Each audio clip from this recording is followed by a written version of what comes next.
And then obviously, Ben, we want to give you a lot of um, Bandwidth. what's that? Bandwidth? Bandwidth. Oh no, I meant You more can even like say creative, bandwidth. creative direct. Yeah, Oh, okay. Sorry. creative direction on what is important like to you guys and what you really want to be talking about as well.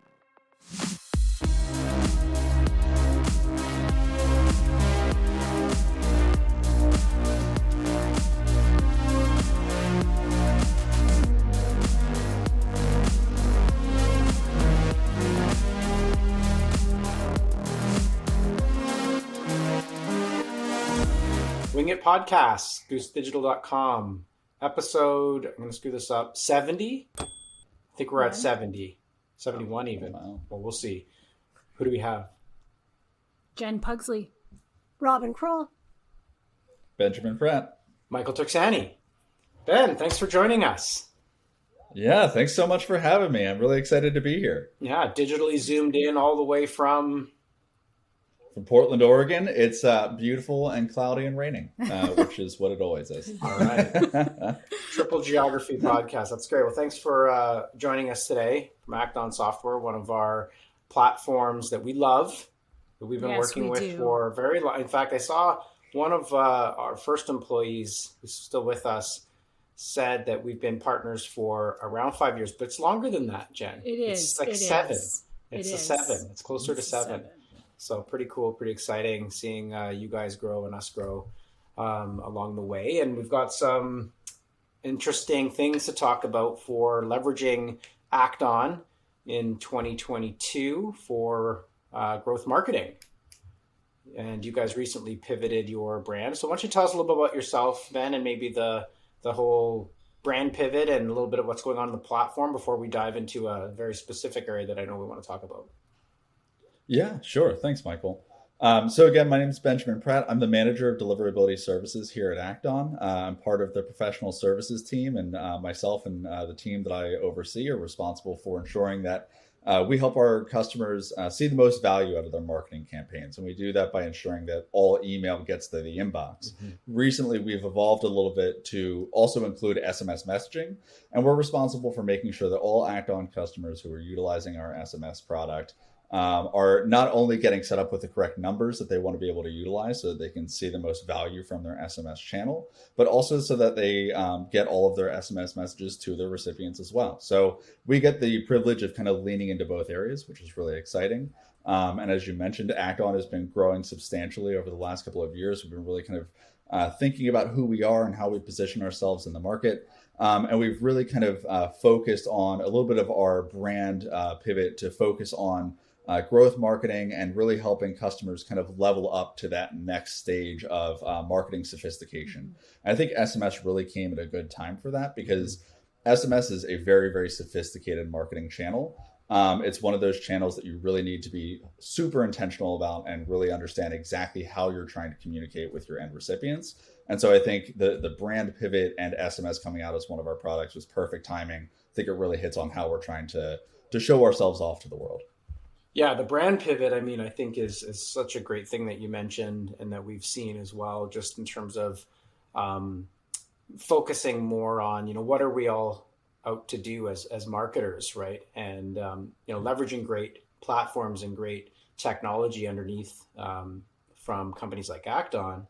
But at the end of the day, what are our efforts really here to do? And I think the growth platform, the growth marketing message is a great story because it allows us to really remember, well, what are we here to do? And certainly your experience within the deliverability team and the professional services team, you see a lot of the end results, probably people doing it the right way and people that need a lot of help still.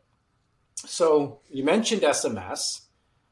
Why don't we get into that and start talking? Why don't we start with why is it such a, I think that the word you used was sophisticated, to talk about that because, when I think of SMS messaging, and I don't know what it's like for you guys, but I had a phone when I was 16 or 17 and I remember doing text messages and I remember not using them very much because, people really didn't have it going on. So then email came and BlackBerry and all that kind of stuff. And then years later, and some online chats. And then years later, text messages started to come up again. And I thought, well, that's just silly. That was like when I was 17. Why are we doing text messaging again? And of course, the rest of the world got phones and started using it like crazy. But it's definitely something that's been around for a while. So maybe we talk about what's the deal with that? Like, why now? What's like kind of what are you guys seeing from that perspective, and why is it so important to think about it? Yeah, I think that's a great question, Michael. And I think one of the ways that, when I was trying to wrap my head around this when ActOn announced that we were going to be doing this was just kind of comparing at a very personal level. How do I engage with marketing, and how do I engage with, the channel that we currently use the most right now for at least ActOn, which is email. And I know if I receive a promotional message in my email, maybe I look at it, maybe I don't, especially I'm a Gmail user, so they get filtered into my promotions tab. I usually check it once a day, maybe. Sure. And so email delivery rates, depending on what type of industry and vertical you operate in, can vary wildly. They're often anywhere between 4 to 15%, maybe higher if you have a really, really engaged audience. But then when you think about SMS messages, the second your phone vibrates, and oftentimes phones nowadays have a very specific vibration or ringtone for SMS messages specifically, the open rate for them is through the roof because you almost invariably check them immediately. Mm-hmm. So there is this incredible opportunity within the SMS channel where that the people who are opted into your messaging campaigns are going to see it. They're going to engage with it. They're going to read it. And so you as a marketer and just as a brand have this incredible opportunity to really engage with your users and your customers on a super personal level that email has not really been able to achieve at the same level. And so SMS really does represent this incredible opportunity to just strengthen the marketing channels that are already out there and get people more engaged with your brand, which in turn creates brand loyalty and makes them a little bit stickier and happy with the experience that they're having with you.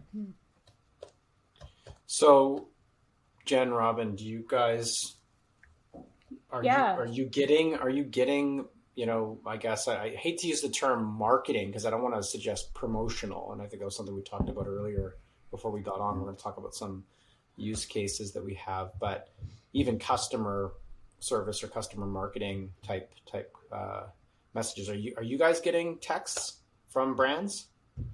Yes. Yeah, Robin?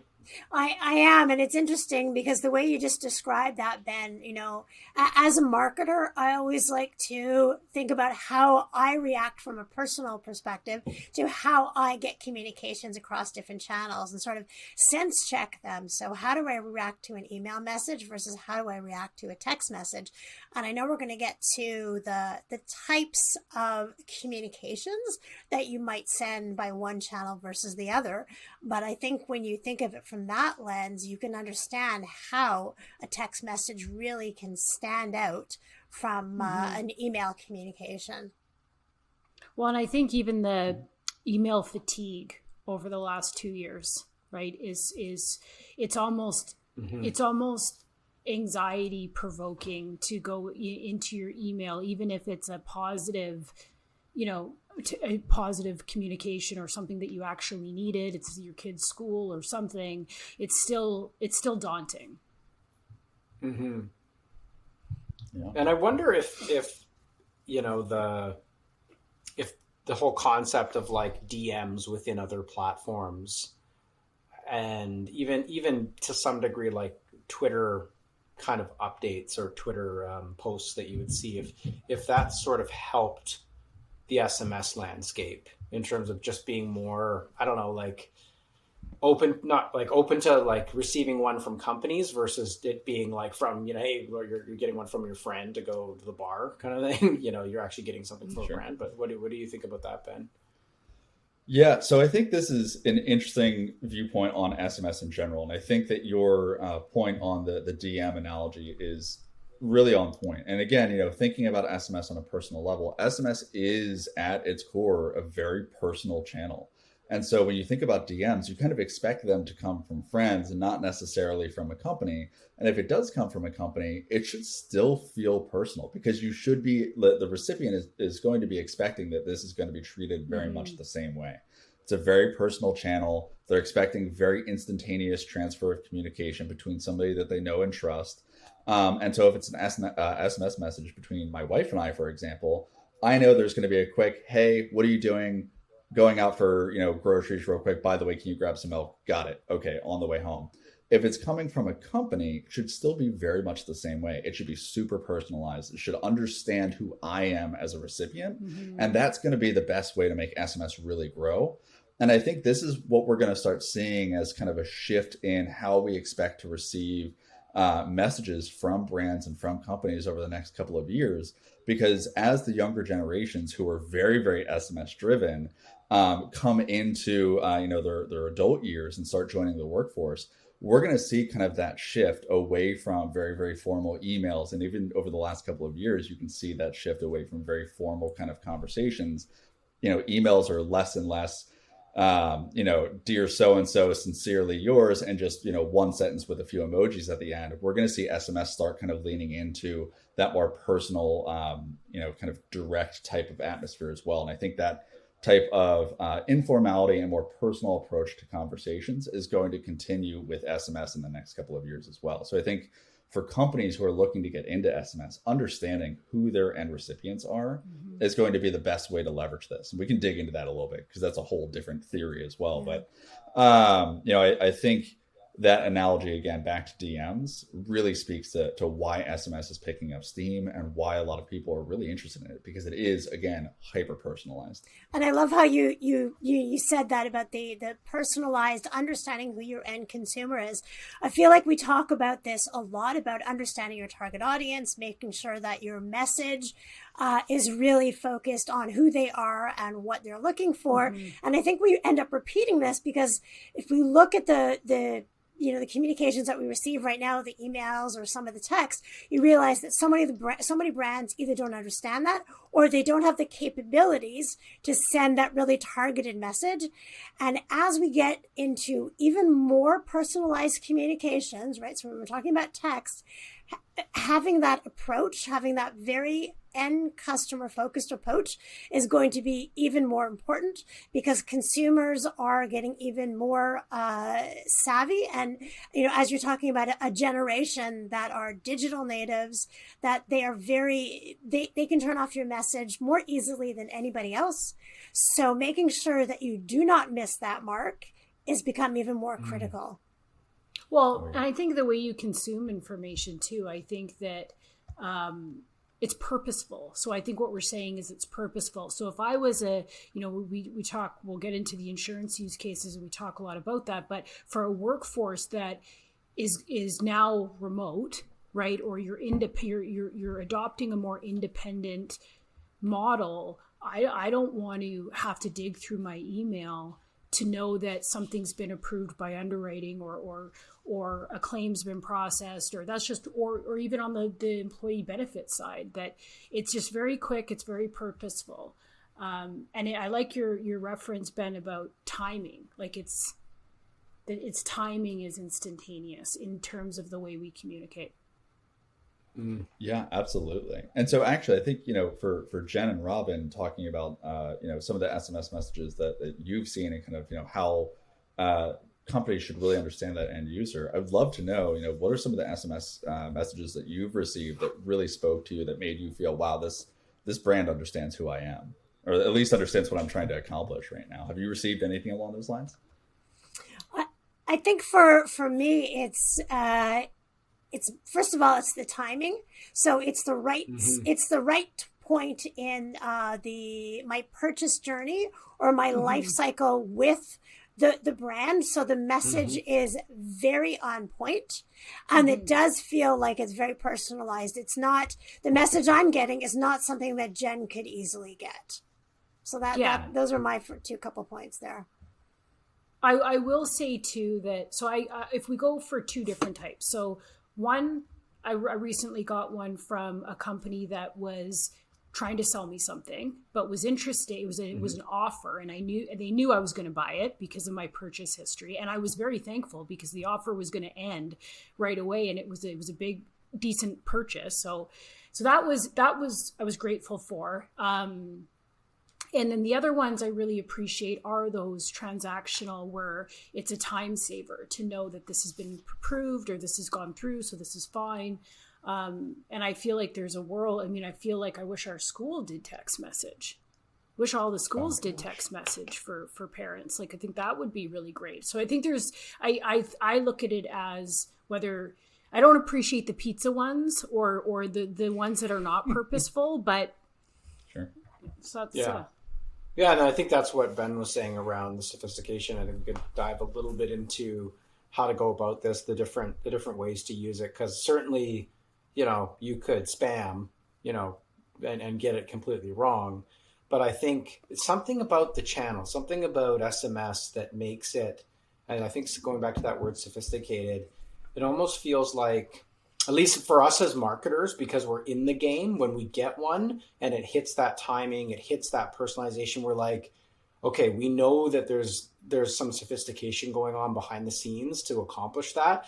You get, like, we do some really great email programs on ActOn, and we go very far in terms of leveraging the data and personalizing campaigns.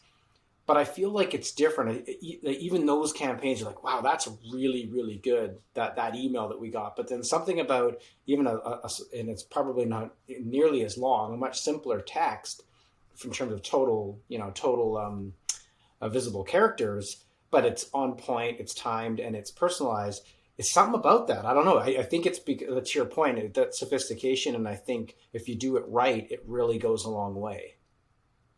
Oh, yeah. And so I love that you talked about the length of the message too, because that goes into it as well. You have 160 characters to really drive home a value point. This is the ultimate elevator pitch, right? Sure.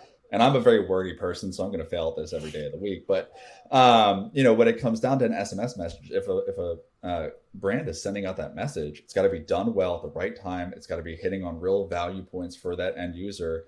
And it's got to be done quick and succinct.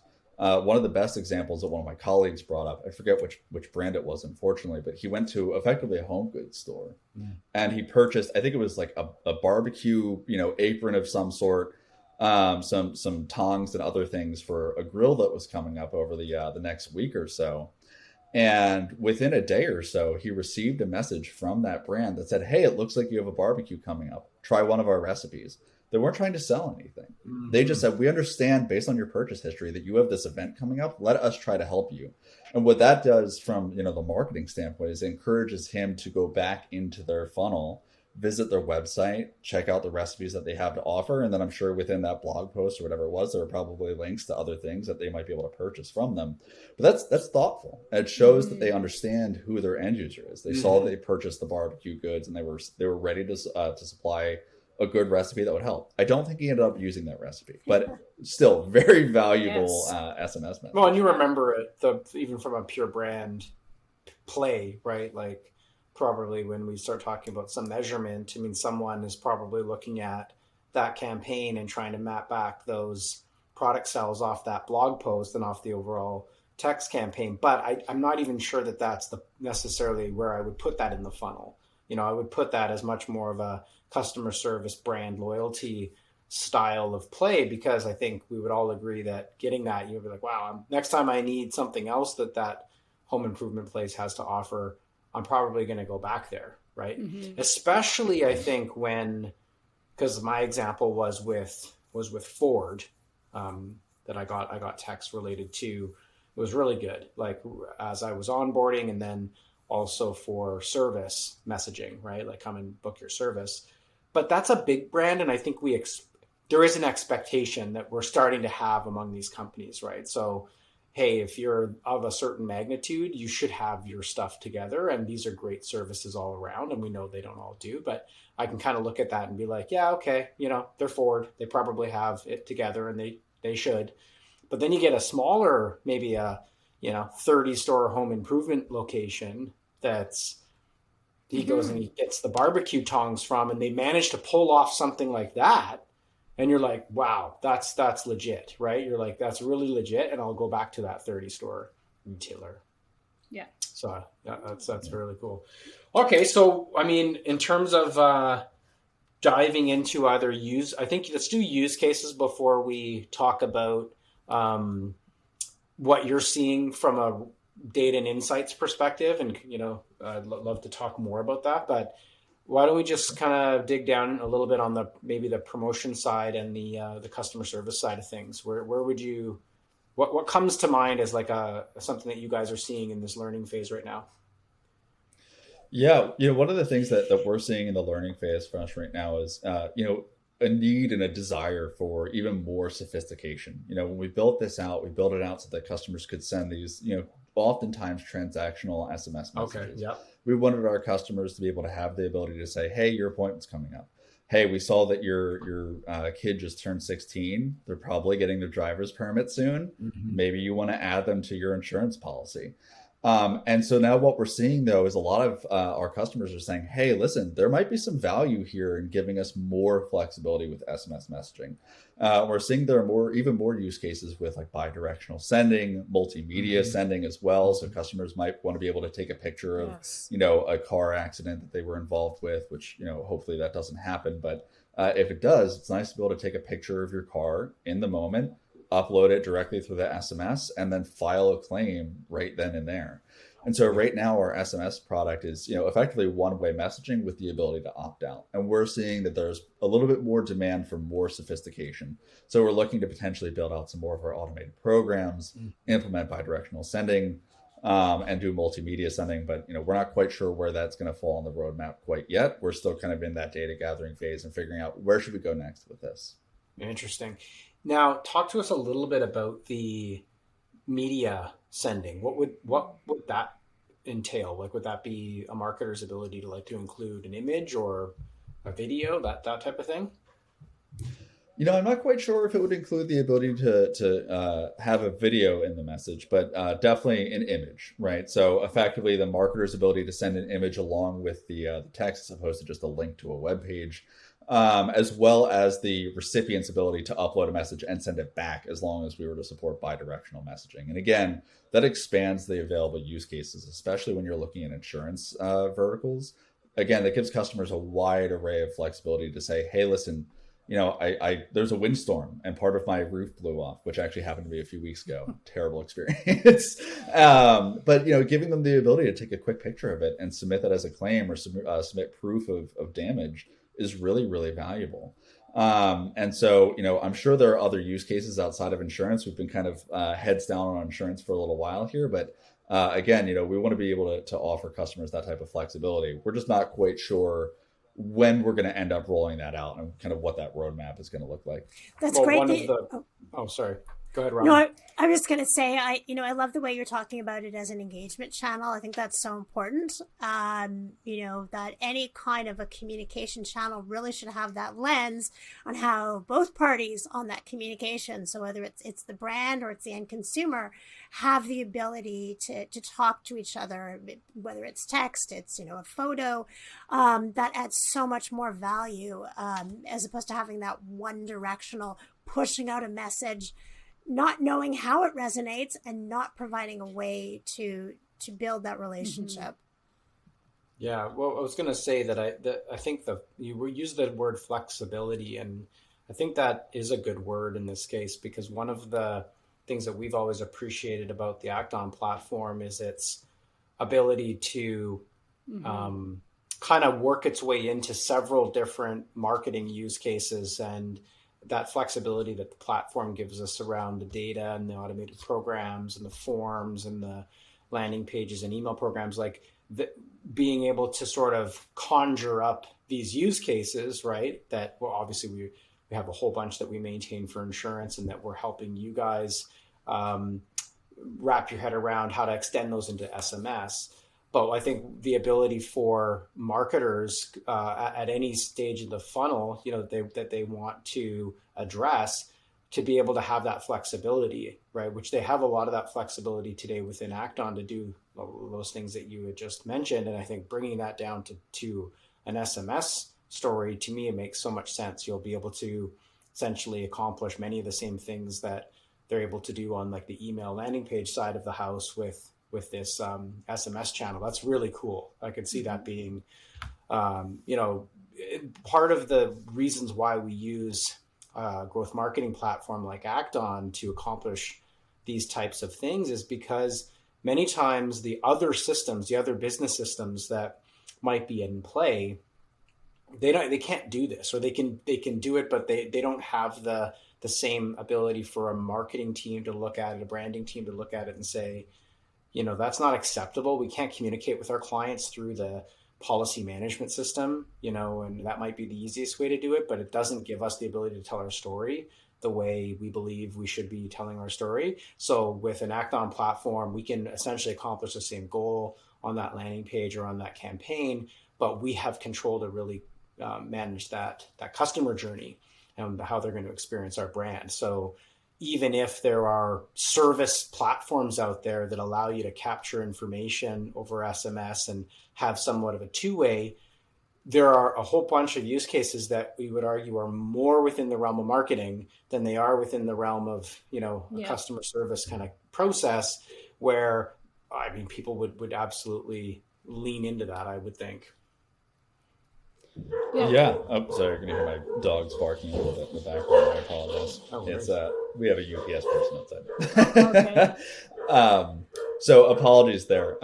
It's absolutely correct when you say it's really about that flexibility and that sophistication. ActOn as a growth marketing channel is really kind of leaning into that realm. We want our customers to be able to send email or utilize social or utilize SMS and not have to worry about, okay, well, how do we better strengthen this, or how do we add more value to each of those channels? We want our customers to come in and really think about, how should we be engaging with our end recipients and our customers on a very, very thoughtful and personal and intentional level. And, some of that might involve a multi-channel approach all across the board. And you really do need to be super intentional when you're sitting down and thinking about, okay, well, what is our marketing strategy, or what's just the customer journey that we're asking them to go through as they engage with our brand, on a day-to-day or weekly or monthly basis, whatever it might be. And SMS gives a lot of that flexibility. I think, one of the things that we were talking about earlier is, that ability to have that personal conversation. Jen, I think you mentioned earlier that, one of the things about email is that it can kind of lead to almost a level of anxiety, right? There's this massive wall of promotional emails that we get day in and day out, and there's no bi-directional conversation. It's a one-way conversation. The company or the brand sends you a message, and if you want to interact, you have to go to their policy page or their dashboard or whatever it is and do some type of engagement. With SMS, right now, at least with our product, you have to do that as well. But, hopefully at some point we get to that level where it is bi-directional conversations and you can just communicate right there. And again, with younger generations coming in the next, 5 years or so, they're going to expect more of that. They're going to see that, there's a lot of value in SMS. I think we're seeing a lot of universities do this already, where they're sending text messages to college applicants.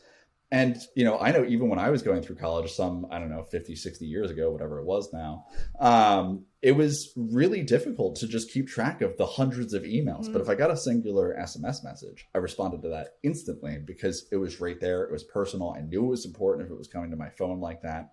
And, I think we're going to just see more expectations that that's going to be how people want to interact with high value, high important aspects of their life. And whether that's insurance or university or just the restaurant that they really like to go to like 4 or 5 times a week, whatever it might be, people are going to engage with SMS on the level that they're not going to engage with on email. So it is this incredibly personal, flexible channel of communication, but you have to be super careful with it, because if you abuse that trust, people are going to opt out from it very, very quickly. So you have to be very intentional upfront and intentional all the way through. Again, people are giving you access to one of the most intimate personal parts of their life. They're giving you the ability to send them a message to a device that is on them at all times. So if you send them a message at 10 p.m. when they're getting ready to go to bed, you better believe that they're going to unsubscribe very quickly. Yeah. Well, I think one of the exercises we're running for one of our MGAs in 2022 is we're going to go out of the gate and ask the audience. So this is a broker audience, right? So we're going to ask we're going to do some feedback on text message, and do you want it, and do you want to receive certain types of text message by or certain communications that are needed by text instead of always email. Right. No, it's a good way to go about it. So why don't we talk about measurement? Sure. High level. I mean, I think you mentioned open rates. We're going to start a little bit about deliverability rates. Maybe there's a better word than open rates, and just how you're thinking about it, Ben. Yeah, no, that's a great question. So coming from email deliverability, I'm used to super granular detail.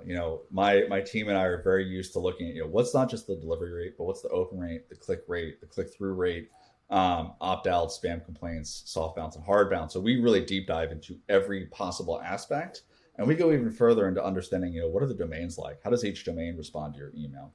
With SMS, there's not as much granularity. It's pretty high level. It's, did your SMS message go through?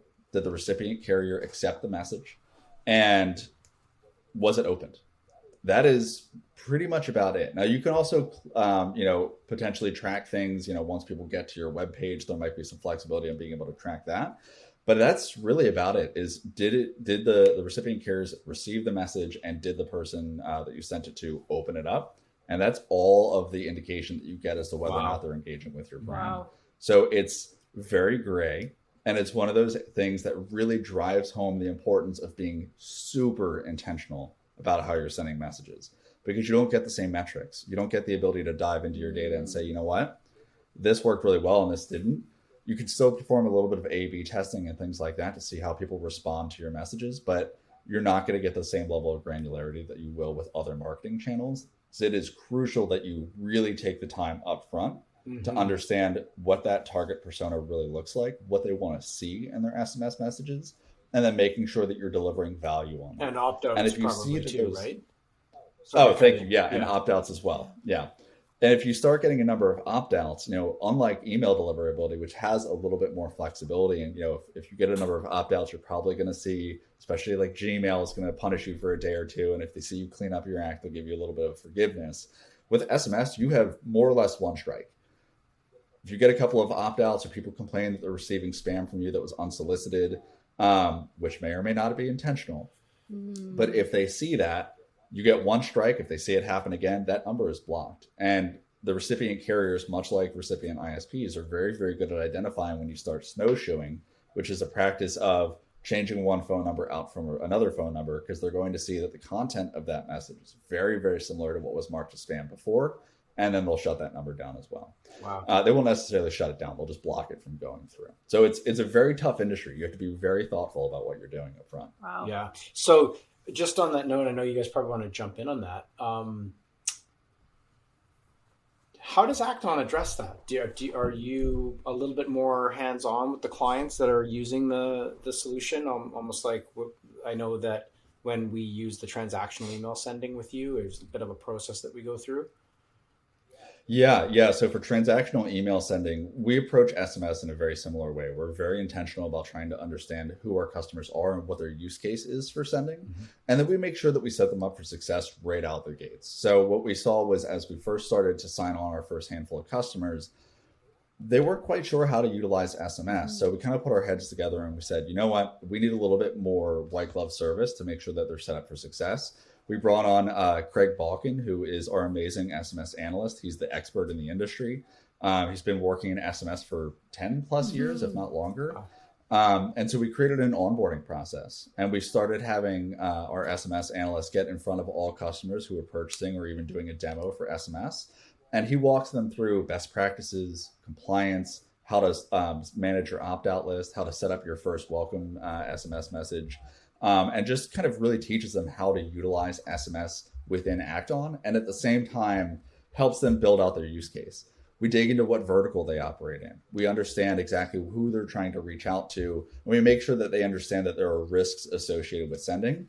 And one of the things that I think is a really high value add for those customers who are new to SMS is getting them to understand that if a customer opted into receiving SMS 6 months ago, they may not still be opted in now. That data needs to be very, very fresh. So, if you got a customer who opted in 6 months ago and you sent to them today, they may very well mark that as spam because they haven't really seen it. Right. Yeah. Exactly. They forgot about it. They weren't expecting it. So all of a sudden it's, hey, I never opted into this. So it's crucial to make sure that that opt-in data is really clean upfront and very, very up to date and just new, right? Because we want to make sure that if a customer opts in, send it with no more than 2 weeks later. You want them to see that, hey, you've opted into this. We're excited to engage with you. We're excited to talk to you. And I think that's kind of where like our SMS onboarding service has really started to take off. It's just helping them understand, how do you actually properly leverage this channel, because it is very different and it's very unique in how it needs to be approached. Yeah, that's what that was all I was going to go to, was, did you have best practices, and are you, even when you see the name of the company, like right at the beginning of the text that you get. So I don't know if like there's little like nuances within the best practice that you help companies build out within those 6. Yeah. So it's really important to identify yourself up front. So we work with customers to help them understand, what are the compliance and best practices that need to go into each and every single message that they send, rather. So it's, identify yourself up front in every single message. So usually it's the company's name, a colon, and then whatever the content of the message is. And always at the end of each message, reply stop to opt out. That sentence at the end is crucial. You need to give recipients an easy way to opt out, and you need to make it clear to them.